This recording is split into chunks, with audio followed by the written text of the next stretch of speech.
Сәлем достар, осы видеода One Piece анимесінің 1086 сериясынан бастап 1100 серияға дейін қысқаша айтып беретін боламын. Алдыңғы серияларды көрмей қалған болсаң, оң жақ жоғарыда сілтемесі шығатын болады. Ал енді арнаға тіркеліп ыңғайланып отырып алған болсаң, мен видеоны бастаймын.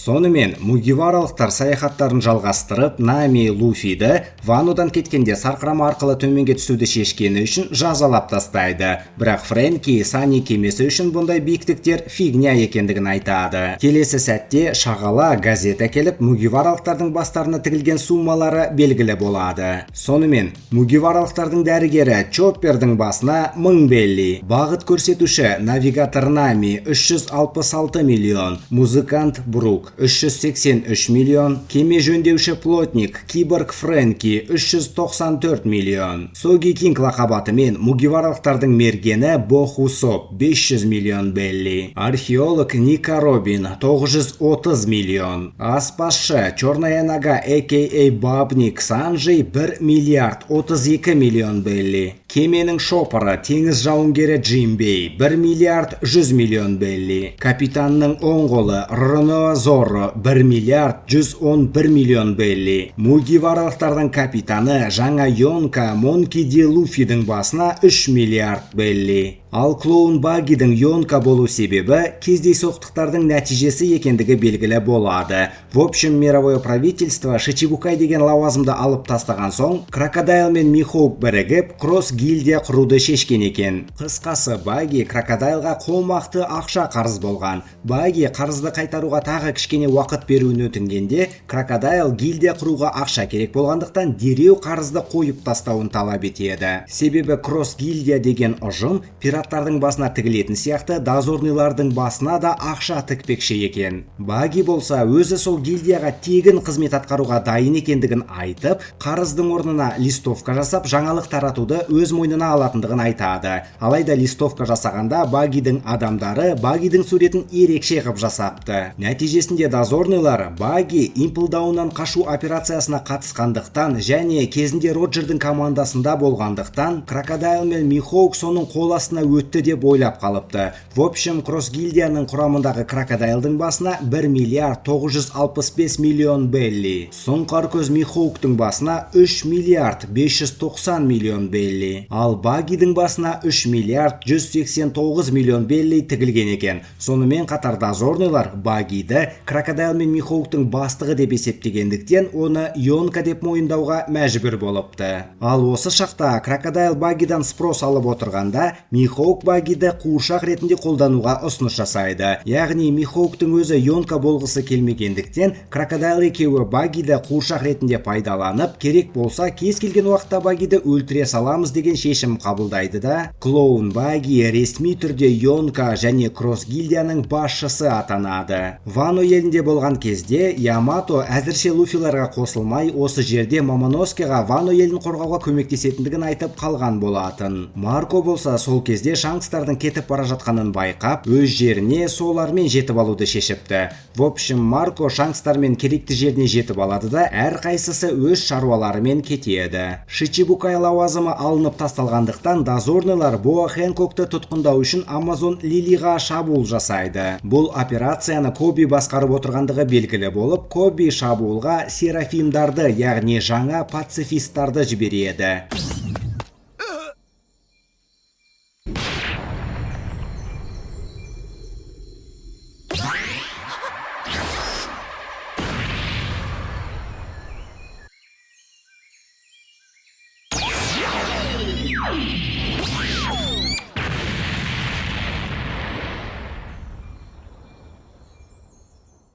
Кемеде қалған дозорный дүрбісімен бөтен бір кеменің жақындап келе жатқанын байқап, ол кеме Черная Бороданікі екендігі белгілі болады. Черная Борода дозорныйлардың кемесін айырып тастап, олар бұл жерге Хэнкоктың күшін иеленуге келген екен. Аралда дозорныйлар Тичті тоқтатпақшы болғанда,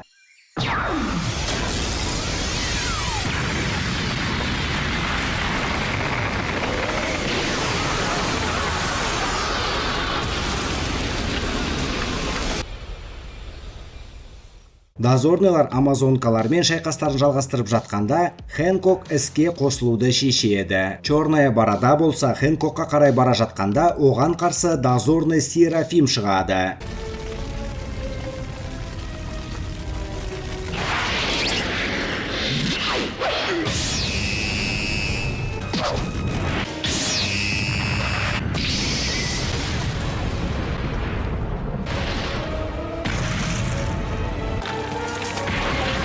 Черт! Дыра!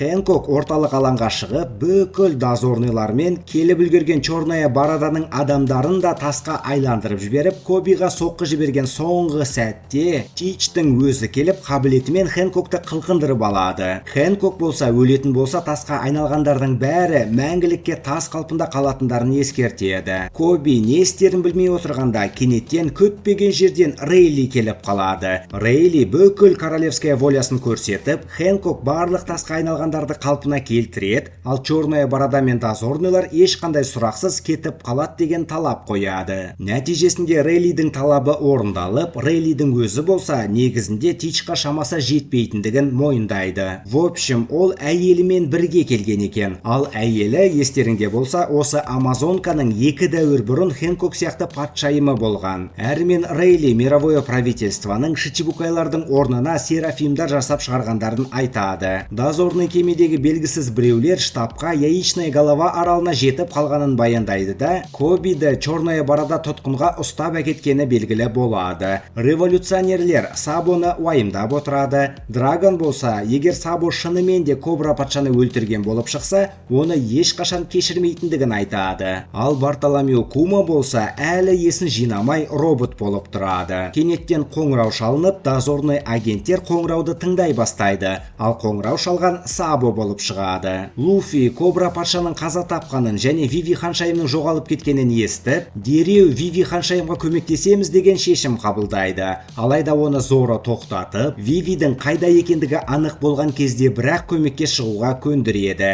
Әрмен Луфи Кобра патшаны өлтірген Сабо емес екендігіне толықтай сенімді екендігін айтқан соң, өзінің ең маңызды арманын айтып, барлық мугиваралықтардың жүректері пішнә болып кетеді. Морганстың айтуымен қазіргі болып жатқан жағдайлардың қысқаша жаңалықтары. Вано елінде худшее поколение Кайдо мен Большая мамочка деген йонкаларды өлтіріп тастап, жаңа йонкалар жарияланды. Шичибукайларды алып тастағанның нәтижесінде кросс гильдия құрылды. Теңіз дозоры Амазон Лилиға шабуыл жасап, Черная борода пайда болғандықтан жағдай қиындап кетті. Оған қоса революционерлер де іске қосылып, Кени Рюбитаға соғыс ашты. Кобра есімді Арабастаның патшасын Сабо өлтірді, ал Виви ханшайым ес-түссіз жоғалып кетті. Герасейлар да Сабоның байланысын тыңдап отырып, Сабо қазір Лулусия патшалығында екендігі анықталады. Сабо болса байланыс арқылы Кобра патшаны өлтірмегенін жеткізіп, барлығын қуантады. Сосын Мериджоа да пиздец нәрсе көргенін айта бастағанда, Лулусия патшалығының төбесіне қара бұлт жинала бастайды. В общем, Сабо мировое правительствоның бос тұрған тағында біреуді көргенін айтып жатқанда, 5 Герасейдің біреуі дозорный байланысшыға тұтқаны қоюын бұйырып, қоңырау туралы барлығын ұмытуын талап етеді. Сосын Лулусия патшалығы туралы да ұмытуын ескертіп, Лулусия патшалығы ешқашан болмағанын жариялайды.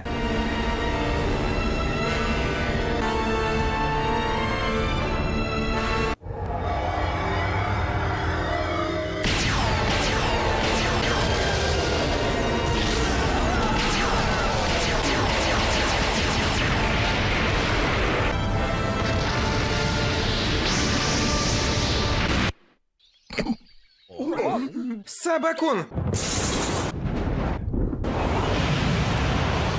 Бірнеше күн өткен соң, мугиваралықтар үлкен бір штормға тап болады. Чоппер көтеніне приключения іздеп Луфиларға көмектесу үшін палубаға шықпақшы болады. Олардың алдынан бір шар сияқты хуйня пайда болғанда, Луфи сол хуйняның ортасында бір адам бар екендігін байқайды. В общем, мән жағдайды анықтау үшін іске Зоро қосылады да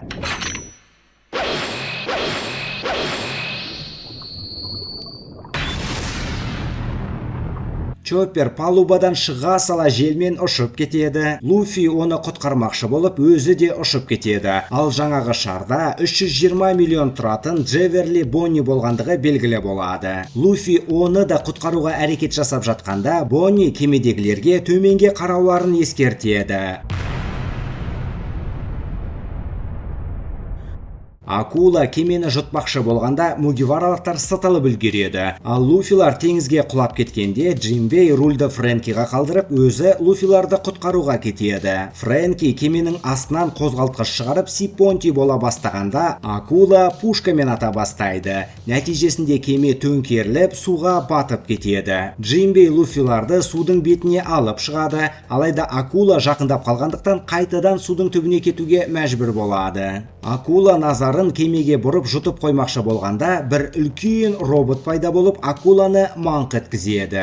Луфилар Яичная голова аралының жағасына шығып, Бонни өзінің кім екенін таныстырады да, бұл жерге командасыз жалғыз Вегапанктан спрос жасауға келгенін түсіндіреді.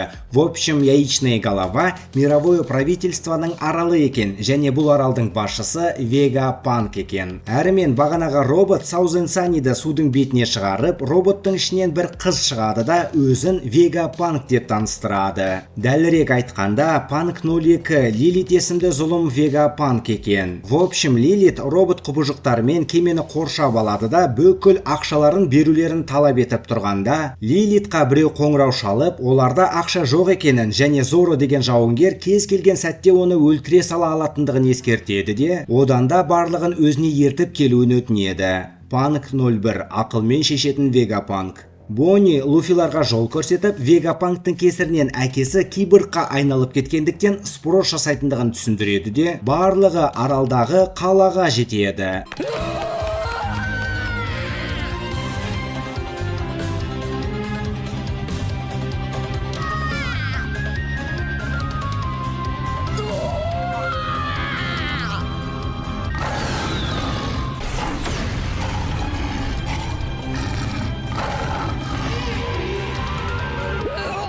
Шайқасып жатқан құбыжық роботтарды көріп, Луфи біреуінде кәшенбекші болады. Алайда ол құбыжық тек голограмма болып шығады. Әрімен үшеуі үлкен бір десертті байқап қалып, тамақтануға асыққанда, ол десерт та голограмма болып шығады. Сосын Джимбей теңіздің суы мұздай болғанымен, аралдың өзі жып-жылы екендігін айтып тұрғанда, великан қыз пайда болып, негізінде бұл аралда үнемі қыс мезгілі болатындығын, алайда технологиялармен аралдағы ауа жылы екендігін түсіндіреді. Сосын великан қыз тамақ шығаратын автоматты көрсетіп, Луфилар тамақтана бастайды.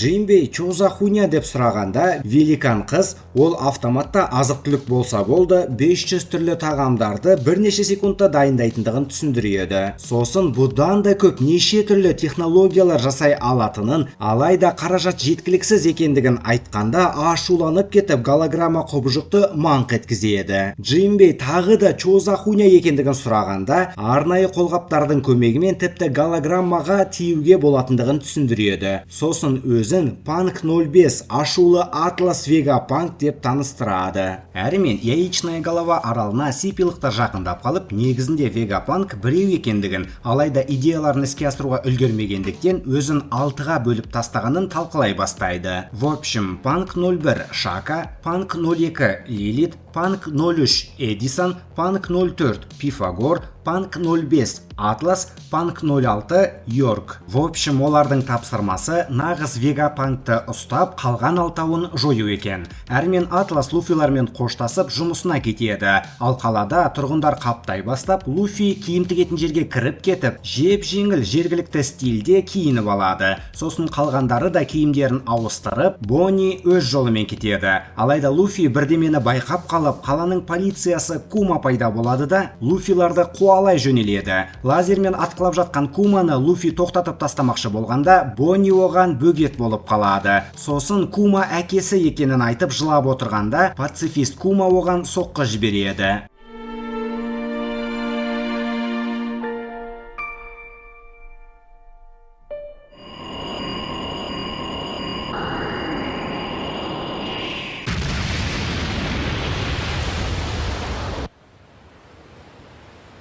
Трафальгарло жүзіп бара жатқанда оның алдынан черная борода шығады.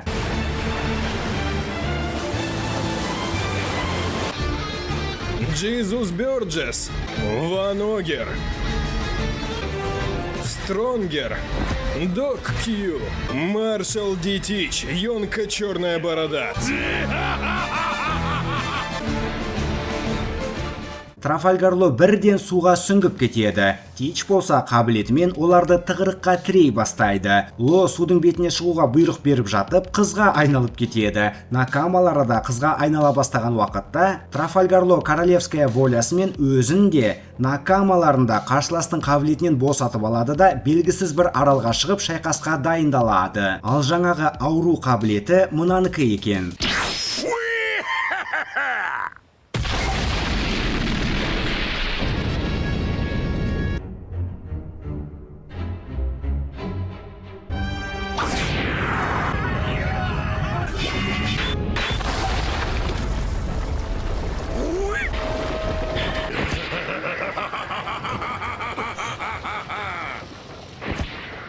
Тич Кайдодан по-любому алдыңдар ғой деп Роат Панеглифтардың көшірмесін талап ете бастағанда, Трафальгарло накамаларын шайқас орындарына жіберіп, өзі шайқасқа дайындалады.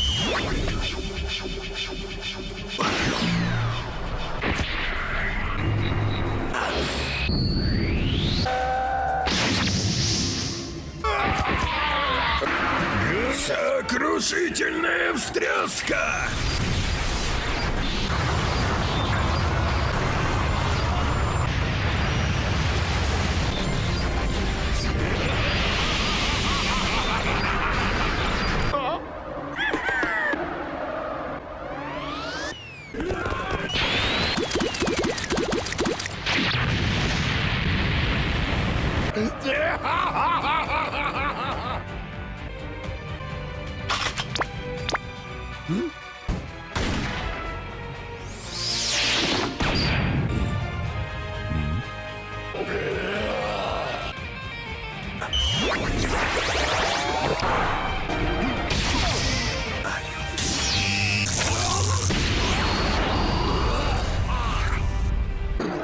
Адмирал, деформация.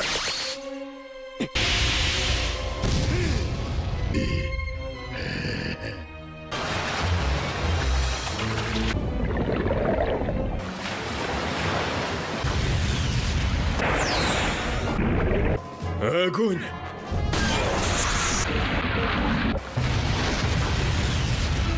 Черная бородалықтардың кемесінде Шарлотта Пудинг тұтқында отырғандығы белгілі болады. В общем, черная бородалықтар Большая мамочка Ваноға кеткенде пирожный аралға шабуыл жасап, дым қиналамастан крекерді айырып тастап, Пудингті ұстап алған екен. Ал шабуыл жасаған Ван Авгур мен Аокидзи. Ал Тич пен Лоның шайқасы жалғасып, Тич түнек қабілетін қолданады. Луфи Бонниді Куманың соққысынан құтқарып, барлығы қаша жөнеледі де, тупикқа келіп тығырыққа тірелген уақытта Джимбей мен Луфилар Боннидан кешірім сұрап, қазір пацифисті айыратындарын ескертеді. Алайда Бонни тоқтауларын өтініп, қабілетін қолданып жібергенде, пацифист кенеттен соққысын тоқтатып, ары қарай патрульдеуге кетіп қалады. Себебі Бонни Джимбейді балаға, ал Луфи мен Чопперді қартқа айналдырып жіберген екен. Нәтижесінде пацифист Кума оларды танымай қалды. Әрмен барлығы қоқыс алаңында Куманы талқылап отырғанда, өзі де жасарып кеткен Бонни бір лазерлі қару тауып алады. Келесі сәтте Боннидің қабілетінің уақыты аяқталып, барлығы өз қалыптарына келеді. Панк Лилит Фрэнкиларды кемелермен көтеріп, аралдың үстімен ұшып, қысқаша түсіндіріп береді.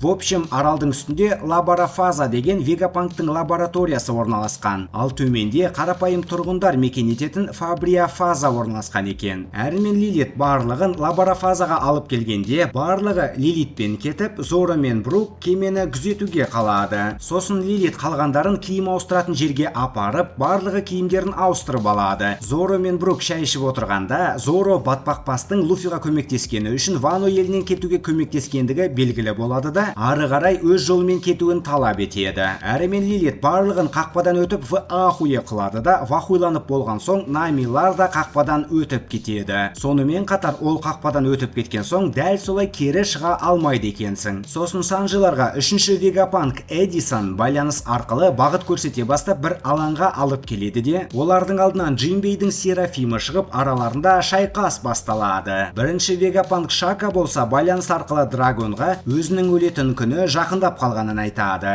Сера Джинбей кез келген жерге суға сүңгігендей сүңге алатындығы белгілі болып, Намиді қылқындырып алғанда, Санжи оны бір теуіп Намиді құтқарып алады. Робин үлкен клонын шығарып Серафим Бейға шапалақтарын жаудырғанда, ол сумен қорғалып бір сәтте Робиннің алдынан шығады. Алайда Усоп соққы жіберіп үлгеріп, Серафим Бей жоқ болып кетеді де, Усоптың артынан шығып Усопты ұстап алады. Фрэнки болса лазерлі соққысын қолданғанда шайқасты бақылап отырған в ахуе болып қалады. В общем, Эдисон мен Пифагор деген Вегапанктың бөліктері Серафимнің жауынгерлік қабілетін күшейту үшін мугиваралықтармен шайқастырған екен. Нәтижесінде шайқас жалғасқан сайын Пифагорда идеялар көбейіп, Эдисон сызбаларын сыза бастайды. Сосын Вегапанктардың қарындары ашып кеткенде, ұйқыдан Йорк оянып, барлық Вегапанктар үшін тамақтанып алады. Сонымен қатар Йорк барлығы үшін дәретханаға да барады екен.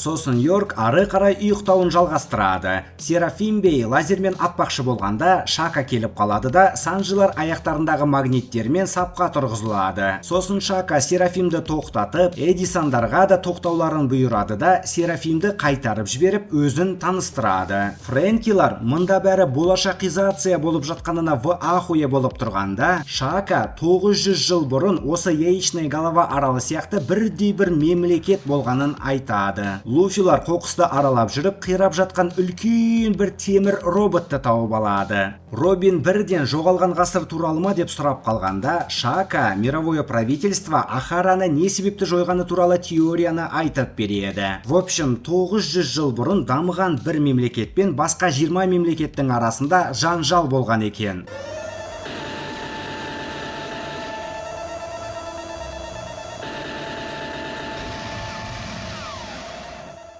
Сосын соғысты жеңген 20 мемлекет мировое правительствоны құрған, ал жойылған мемлекеттің идеологиясы тарап кетпеу үшін түбегейлі тарихтан алып тастаған. Ахара жойылған соң бірнеше айдан кейін Вегапанк сол жерге барған екен. Себебі Вегапанк пен профессор Кловер таныс болыпты. В общем, Вегапанк қираған аралға барып, аралдың қақ ортасынан профессорлардың өлер алдында суға лақтырған кітаптарды тауып алыпты. Луфи мен Чоппер үлкен роботты оятуға бірнеше әрекеттер жасап, істерінен пайда болмай жатқан уақытта күтпеген жерден жарық сәулелі жарылыс болады. В общем, нағыз Вегапанк телепортация жасап, бірдемеден қателесіп кеткендіктен жартылай роботтың ішіне бата бастайды. Нәтижесінде Луфилар оны шығарып алып, нағыз Вегапанкпен кездеседі. Вегапанк Боннимен амандасып, ауада ұша бастағанда, Луфилардың бәтеңкесімен де ұшуға болатындығы белгілі болып,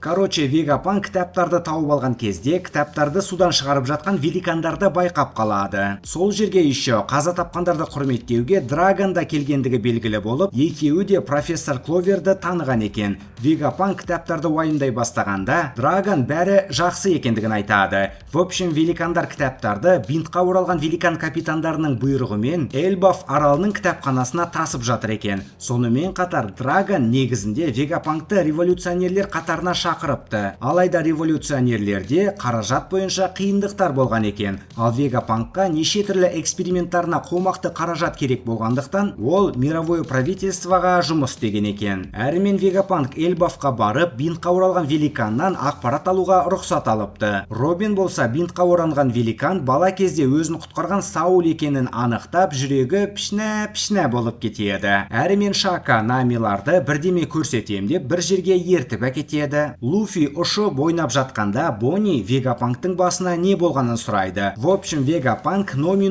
жемісін жегендіктен миына шегі жоқ ақпарат сақтай алады екен. Алайда ақпарат білген сайын оның миы өсе береді. Сол себепті ол басын кесіп тастапты. Короче, басындағы мына алма антеннаның рөлін атқарады. Ал мына үлкен жұмыртқа спутник. В общем, Вегапанк миын 6-ға бөліп тастаған. Олар ойланып дұрыс шешім қабылдайтын Шака, арам ойлы Ақылы зұлым Лилит, өнертапқыш яғни изобретатель Эдисон, данышпан Пифагор, қатыгез Атлас, тамақтанып ұйықтап дәретханаға баратын Йорк. В общем, олардың бәрі Наруто сияқты тапқан ақпараттарының бәрін бір жерге жинайды. Кенеттен Бонни әкесі үшін спрос жасайтын уақыт келді деп тауып алған лазерлі семсерді Вегапанкқа тақап, Бартоломеу Куманы бұрынғы қалпына қайтаруын талап етеді. Вегапанк болса дереу лазерді сөндіруін өтініп, ол лазер көптеген жәндіктер шақыратындығы белгілі болады. Әрімен Шака Намиларды керекті жерге ертіп әкеліп, экран арқылы Луфиларды көрсетеді. Бонни жәндіктердің кесірінен талып қалады, ал Вегапанк лазерлі семсердің осы себеп үшін қоқыста жатқанын түсіндіреді де, негізінде Бонниді түсінетіндігін айтады. Сосын Луфидан Вано еліндегі екінші айдаһар туралы сұрап, Мамоноске жеген жемісті жасау үшін 20 жыл құртқанын айтады. В общем, Вегапанк ол жемісті сәтсіз эксперимент деп есептейді екен. Ал сәтсіз деп есептеуінің жалғыз себебі айдаһардың розовый түсте болғанында ғана екендігі белгілі болады. Сосын Луфи үлкен робот туралы сұрағанда Вегапанк жауап береді. Короче, ол робот 200 жыл бұрын жалғыз өзі қасиетті жер Мериджоаға шабуыл жасаған екен. Ал сипилықтар болса аралға жақындап қалып, Роблуч бұл жерге Вегапанктың көзін жоюға келгенін айтады. Вегапанк роботтың не үшін Мериджоаға шабуыл жасағанын білмейтіндігін айтады. Шабуыл уақытында роботтың зарядкасы отырып, сол кезден бастап істен шығып қалған екен. Негізінде мировое правительство роботты жоюға бұйрық беріпті.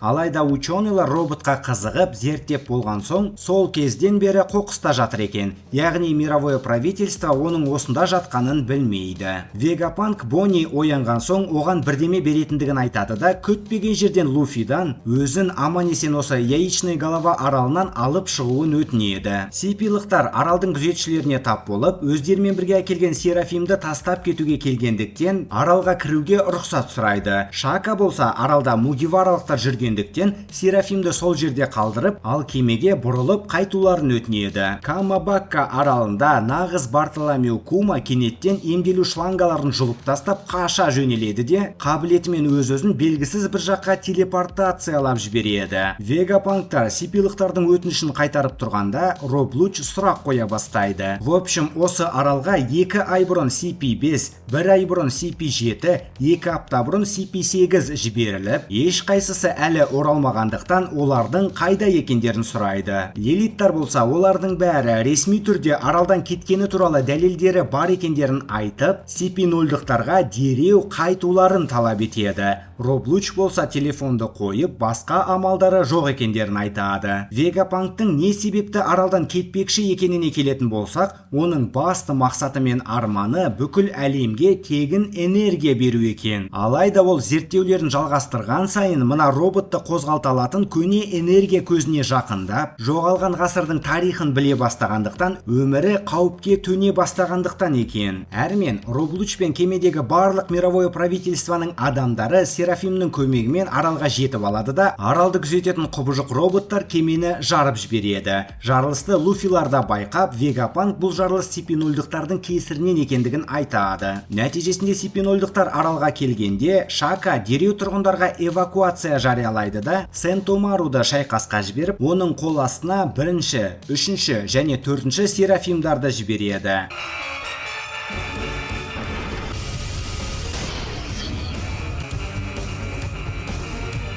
Серафим номер 1 С Ястреб. Серафим номер 3 С Змея. Серафим номер 4 С Акула.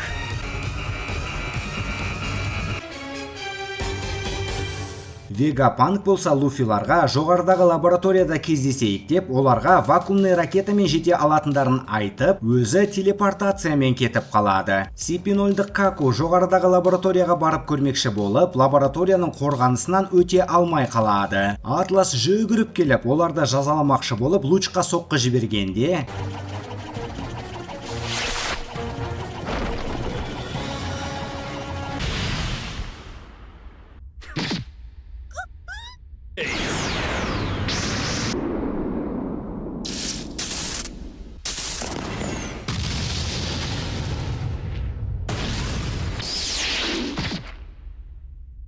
Луфилар ракетаны іздеп келе жатып, жолда Лучты кездестіріп қалады. Сипинольдықтар Луфи Йонка болғандықтан шайқас бастауға рұқсат сұрай бастайды. Короче, Сипилықтар мен дозорныйлар Йонкаға қарсы шайқас бастау үшін алдымен жоғарыдан келісім алу керек екен. Себебі Йонкалардың көбінесе жақтастары көп болғандықтан әшейін шайқастың өзінен соғыс басталып кетуі мүмкін. Келесі сәтте Луфи таяқ жеп қалған Атласты көреді де, Бонниді Джинбейге беріп, Атластың бұзылып қалғанына көзі жеткен соң Лучты балағаттап тастайды. Бас қолбасшы Акаину Луфидің яичный голова аралында екенін естіп в ахуе болады да, Кизарудың аралға жетіп қалғанын анықтап, Роб Луч Луфимен шайқасқа түспей, Кизаруды күтсін деген бұйрық береді. Чоппер Бонниді ал Джинбей Атласты алып қашпақшы болғанда, Луфи Лучпен қалып Джинбейларға кете берулерін өтінеді.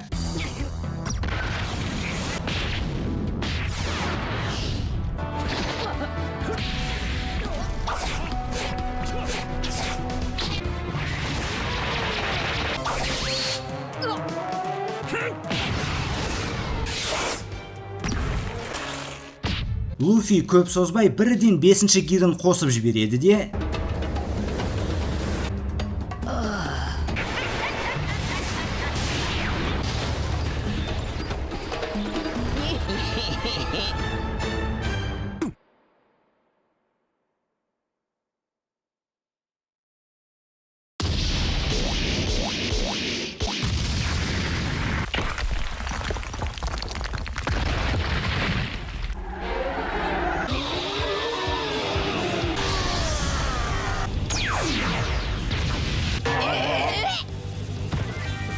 Роб Луч та соңғы кездескеннен мықты болғанын айтып соққы жібергенде, Луфи оған көтенін көрсетіп мазақтап тастайды. Вегапанк болса, Луфидің 5-ші гирі көне жазбалардағы аңыз деп есептелетін Ника деген күн құдайы екендігін айтады. Луфи мен Луч жан-жағын қиратып шайқасып жатқанда, шайқас алаңына серафимдерін ертіп Сентомару келеді де, ой бәлә, сипилықтармен ба или Луфилармен шайқасам ба деген сұрақ қояды. Вегапанк болса, қазіргі жаулары пираттар емес, сипилықтар екенін түсіндіріп, Сентомару С. Аю, яғни Серафим Кумаға бұйрық береді.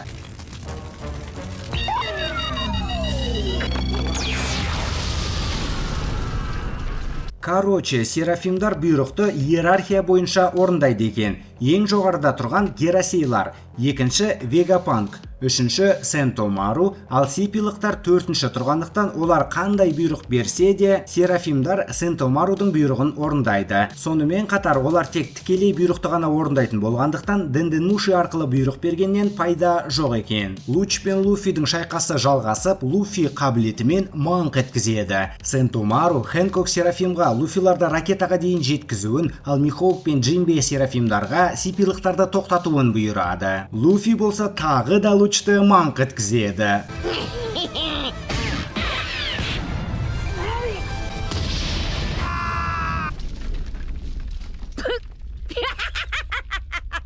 Луфи мен Сентомару кездесіп, Сентомару тек Вегапанктың бұйрығын орындап жатқанын айтып тұрған сәтте, Лучтың басы істеп кетіп, Сентомаруды чаттан шығарып жібереді де, барлық серафимдерге бұйрық берген сәтте 1100-ші серия аяқталады. Келесі сериялары жылдам шықсын десең, осы видеоға 4000 лайк жинап тастау керек. Видеоны көргенің үшін миллиондаған алғысымды білдіремін. Әрі мен әдеттегідей келесі видеода кездескенше күн жақсы.